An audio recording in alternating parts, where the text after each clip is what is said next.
It was around that time where I guess I show up, right? Yes. So that show at JP's would have been March of 2007.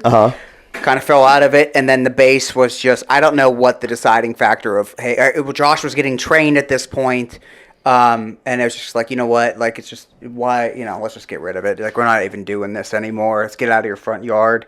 And then fast forward, like, the summertime, Quinn was like, yo, I think I know the place where we can take the base. And I was kind of, like, excited, but at the same time, I had plans to stop wrestling soon to start training, because that's when I was 16.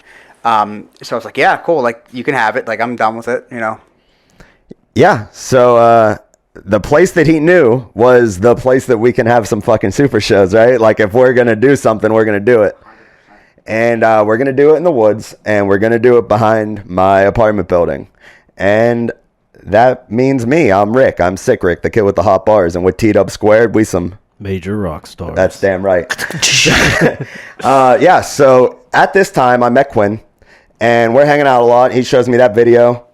We go through the motions of deciding, like, is this something that I can do?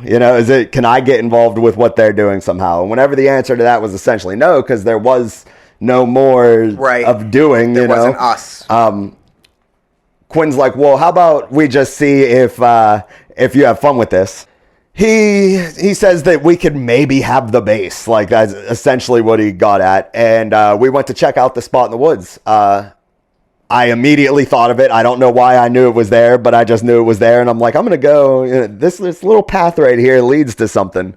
So we went down there. I looked around. I was like, does this fit? And he was like, I think it'll fit there. So that's whenever, essentially around that time is when I get introduced to you at the car show. Which I also want to point out, how hilarious is it that we've been saying about how, like, pseudo unreliable Quinn has been. He's just like, yeah, I'll do it, whatever. And then he was the one to, like, kind of keep it alive. Right. Yeah, he's the fucking bridge. Almost inadvertently, without telling anybody, though. Right. Yeah. Like, he made his way about moving the base, but, like, a lot of us didn't even know. We didn't know Rick yet. Right. So, like, was he like being like, hey, we'll have a roster and we'll have wrestlers, or like, what was he talking about? Absolutely nothing. So what it was we can have the base, and Steve might wrestle too.